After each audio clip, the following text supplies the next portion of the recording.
The armoured regiments of the Astra Militarum are the backbone of the Imperium's fighting forces, and the iconic paint schemes strike fear into Heretic and Xenos alike. The green and khaki camo pattern of the Cadian 8th is one of the most well-known across the galaxy, seen on everything from the mighty Leman Russes to the massive Baneblades. Not only is this camo pattern awesome, but it's also incredibly fun and easy to paint. That's right, in this paint guide I'll show you everything you need to know about painting this epic scheme, as well as share with you some general tank painting tips. Let's get started. The paints I'm using are on screen now. Feel free to swap any of them out with a different colour if you prefer. And here's also a list of all the brushes and extra equipment that I'll be using. For this guide, I'll be painting a Rogal Dorn battle tank. And before we get started, it's worth mentioning that I've broken it up into sub-assemblies. First of all, the tank tracks and weapon sponsons have yet to be attached to the model. I've done this so that I can spray them later using lead belcher and not have to worry about being neat around my camo pattern later.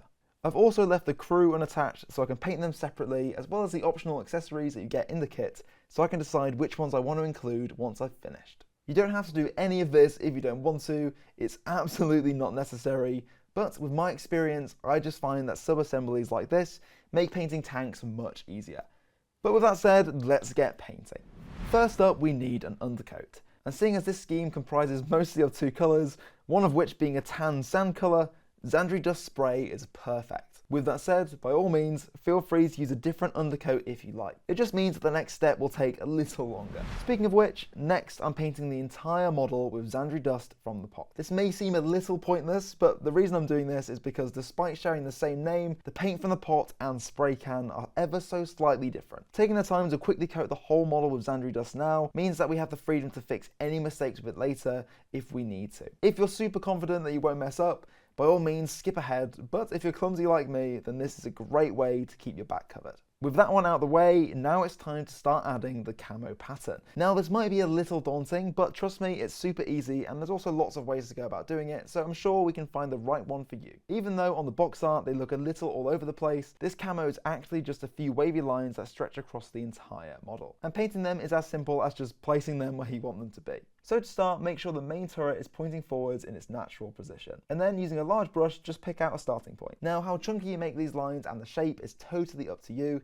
There's no right or wrong answer. Just maneuver the paint into all the little nooks and crannies of the tank, going all the way across until the line ends. Then it's just a case of rinse and repeat until you're done. So here we are, I've put all the camo lines in, and as you can see, it is a little messy at this stage, but that's totally fine, don't worry. We can fix that if we want to in the next stage, but first, before we move on, I'm just going to stipple the paint on like this to make the transition between the two colours a little neater. So at this stage, you've got some different options at your disposal that will change the appearance of the camo. What I'm doing is stippling and dry brushing again, like how we just did, but this time using Xandri Dust. This will result in a camo pattern that is a little more blended and natural, rather than the smooth lines that you see on the box art. But if you are after those smooth lines, at this point, instead, just use a small brush to carefully neaten up your camo patterns using Xandri Dust. I'm doing it this way instead so you can see how it looks too, and just choose which one is right for you. If both of these methods don't appeal to you, I actually made another video a while back about painting tank camouflage in a super easy way using sticky tack, so go and check that out if you're interested.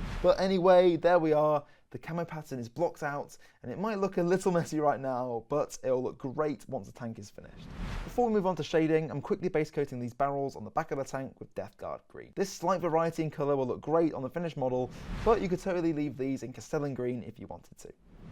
Up next is shading. And once again, there's loads of ways you can go about doing this, and several different paints to choose from. In my case, I'm recess shading it using Rhinox Hide. Now I know Rhinox Hide isn't a shade paint, but I'm mixing this base paint with a little Lamia medium first so that it takes on the consistency of one. And I'm using this rather than an actual shade paint because this heavily pigmented brown colour will make it look like dirt or grime has gotten into all the recesses of the tank, which I think really helps make it look battle worn. This will be by far the longest stage of this entire tutorial, but will be well worth the time and will give you much cleaner results than applying an all over shade would. But by all means, if that's what you prefer to do, go for it. To finish off the camo pattern and the main hull of the tank, I'm applying a dry brush all over using Ushabti Bone. Now I'm applying this nice and lightly, and not only will this highlight the tank, but it will also help to blend our two camouflage colours together, making them look more cohesive. I love steps like this because they're so easy and you can see some awesome results right away. Next, I'm base coating all the silver details using lead belcher. You could instead use Iron Warriors or a different paint if you wanted to. Keep your eyes peeled. There's quite a few different areas dotted around the model to pick out, and I'll be applying 2 thin layers to each of them. As mentioned earlier, I've also gone ahead and sprayed the sub-assembly tracks and sponsons silver, so I'm going to give them a quick coat from the pot as well to match the rest of the silver parts. To shade all the newly added silver details, I'm using Agrex Earthshade. This can get quite messy, especially when doing the tracks, so you might want to put something down like paper towel, newspaper, or a cutting mat like me to protect your painting station. I'm also using Agrex Earthshade to paint the wheels that the tracks attach to make them look suitably filthy. Once you finish this nice and easy step, give all the areas you painted at least 30 minutes or so to dry before moving on. With my model totally dry, I'm now using Stormhost Silver to apply some highlights to all the silver details. For areas that are totally silver, like the tracks and sponsons, I'm applying a highlight with a dry brush. But on the more intricate areas, like the end of the weapon barrels, I'm using a small layer brush. For all the black areas, I'm base coating them now using Abaddon Black. So that's the pads on the tracks, the weapon casings, as well as some lenses. I'm not painting all the lenses with this, as ones like this one at the base of the battle cannon are going to be painted differently later. With that done, I'm shading it using Agrex Earthshade, waiting for it to dry, and then highlighting it using Dark Reaper, except all the lenses that I picked out, which I've simply left in Abaddon Black. At this point, if you want to, you can also use Agrex Earthshade on some of the silver details to tint them into more of a bronze colour, but that's up to you. So for all those lenses, I'm applying a small amount of corn red in the lower third of each lens like so. Notice how I'm applying the paint quite sparingly, whilst leaving some room for a couple extra colours to go within it. With that corn red done, I'm now doing the same thing with Evil Sunz Scarlet, but this time even more towards the bottom corner, leaving some corn red showing between this and the black. Finally, I'm adding a super tiny amount of Fire Dragon Bright right in the corner like so. And with that done, we have some awesome looking lenses. All that's missing are some reflection dots. To simulate light reflecting off of these lenses, I'm adding some simple reflection dots. I've got some Corax White, and in the opposite corner to the reds and orange, I'm just adding a tiny little dot like so. Looks great! And while I've got Corax White on the palette, I'm also taking the time to base coat the Searchlight and other lenses. These ones I want to appear to have a glowing effect, hence the different approach in painting.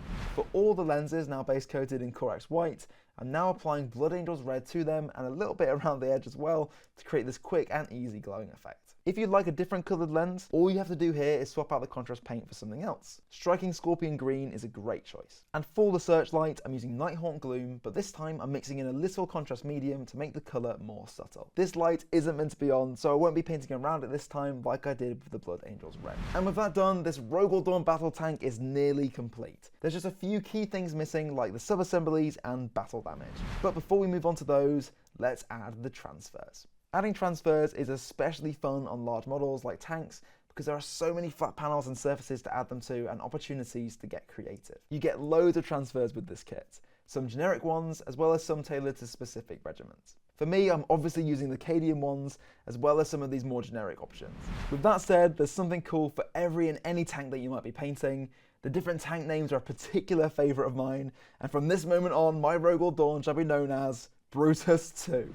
With the transfers added and dry, it's time to blend them into place with some battle damage. I'm using Rhinox hide and a trusty piece of sponge from a Warhammer carry case to dab on some light chipping across the hull, mostly focusing on corners and raised areas as they would be most likely places to receive some damage. Don't go overboard with this, a little goes a long way and you can always go back and add some more later on. If you want to, you can take the damage a step further by sponging on some lead belcher just on the very sharpest edges and corners.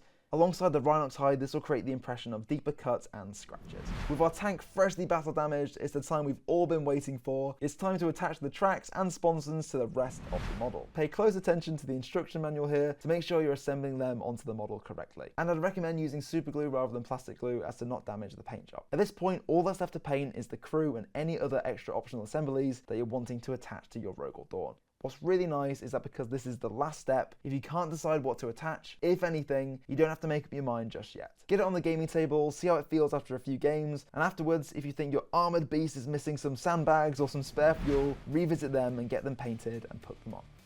Well, that brings us to the end of this video. Our Rogal Dorn is ready to roll onto the battlefield and prove to the enemies of the Imperium that Cadia stands. Thanks for watching this paint guide.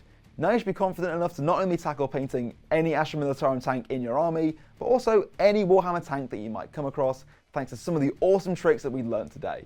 Remember, sub-assemblies are always a great choice for these kind of models. Well, that's all from me.